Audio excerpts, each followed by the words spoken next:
Okay, let's look at the second body paragraph now. So we've put this paragraph forward that we've kind of agreed with for the most part, except for the last sentence. However, we're going to break away from that view now, particularly breaking away from this last sentence here, but also breaking away a little bit from the view in general, because we're talking about the importance of something else. It's not just important to have qualified professionals, but also motivated. So however is very much appropriate here to create that sense of contrast. And to make sure that we are presenting a clear position throughout the response, I'm just going to remind the reader that this is my viewpoint in this paragraph. So I believe that allowing, just maybe paraphrase the viewpoint here, allowing students to choose what they want to study, it's nothing too complicated, but do not feel that does not mean this should be a Band 9 response. It's not about always using super complex vocabulary. It's about communicating with clarity and with natural vocabulary and making sure that each of your points is well developed. So what they want to study is the only way to acquire motivated, passionate, and important here, and thus competent professionals. You don't want a well-qualified professional, you want a competent one. A piece of paper doesn't mean anything if it's accompanied by incompetence on the job. Now, we're going to explain why choice matters. Why does this lead to the next thing? So we're going to not say this is because we've got it above. We're just going to say the reason for this is. It's still pretty simple, but it's a little bit more variety. So the reason for this is that, and I look at my plan, I've got free choice. So free choice provides people with, remember that preposition with provide, a lot of people get that wrong, they often use to. You give to, you provide with. So provide people with a sense of, again my plan is giving me the idea here, autonomy. Provides people with a sense of autonomy. Now this isn't really enough for me. I want to add a bit more that really helps to strengthen the link between choice and thus autonomy and thus passion and enthusiasm. So I'm going to write a little comma here, and because this is a separate part of the sentence. So that comma is quite important. You know, we're declaring that we're moving on to a new idea, but it's very much connected with the earlier idea. So, and research has shown, again, another nice expression that I would hang on to for every essay or most essays. You should be able to bang this in here. Research has shown, research has demonstrated that autonomy, you can't really paraphrase that. It's important that you don't, in a way. It's a very singular kind of noun here. We don't want to paraphrase it too much. Is that autonomy is a necessary, here's a nice expression that you can use. Got to be careful though. It's a necessary catalyst. I used the word ingredient earlier. An ingredient is good, but catalyst suggests something more. If you if you think back to your chemistry lessons, a catalyst is something that speeds up a reaction.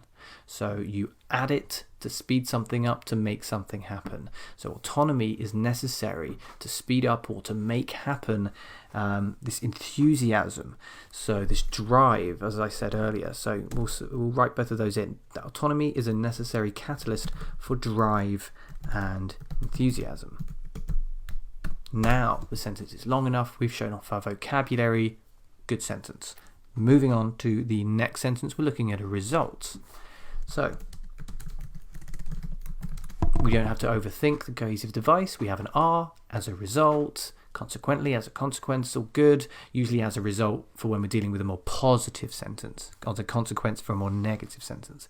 So as a result, students have the impetus. It's not a complicated collocation. We just use have with impetus. Have the impetus, which is like the motivation, really, but it's a way of paraphrasing.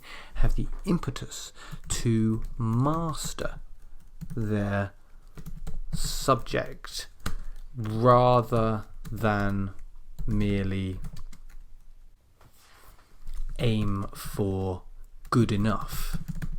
Now that looks a bit strange, the way that the sentence is set up here, aim for good enough, but we know as native speakers that good enough is like an expression.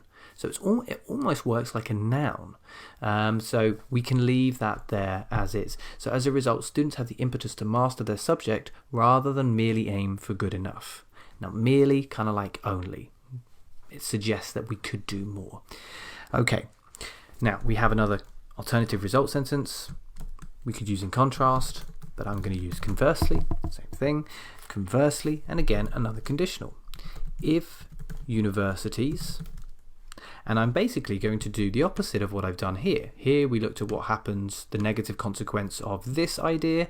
I'm going to look at the negative consequence of the other idea. So if universities force, and I am going to use that verb, I think it is appropriate here. It's usually a bit too strong, but I want to emphasize it. So if universities force students into one category of study, again that comma appears here, very important comma, then the drive, it's very difficult to find synonyms at this time. You've got impetus, you've got motivation, you've got drive now, so it's okay. Remember, paraphrasing is not your top priority.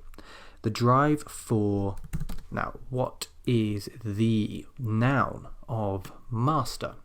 Well, it's mastery. So the drive for mastery, that, now watch what happens here. This is only for super high level students that feel entirely comfortable with conditional sentences, with hypothetical futures and hypothetical pasts, in fact, as well. Would have come with. So here you're switching between so many different times. Don't overthink this. This is really where you are aiming for a band 9. If you're not aiming for a band 9, then don't think about this at all. But if you are, try to look at this sentence again and see how we switched between these different times here. The drive for mastery that would have come with pursuing their passions will disappear. So there's a lot going on here. So like I say, if you are aiming for a score like that, then do have a look at this again. If you have questions about it, please ask. But for anybody that's not aiming for an absolute top score, try not to overthink this too much. Okay, now let's move into the conclusion, the final paragraph. Imagine we don't have much time. Let's just jump straight into it. As always, we want to start with an in conclusion. In conclusion. And we've got a discussion essay. There's a discussion opinion here, but there's still an element of a discussion, so we know we can jump straight into an although, because we're going to contrast those two body paragraphs. We're summarizing each. Although it is of, and again, I'm not saying some people believe, this is my view, it is of critical importance that universities continue to, because they've been doing it so far, they just want to continue doing it, continue to supply society with professionals in the fields of technology and science, comma here, moving to the summary of the second body paragraph.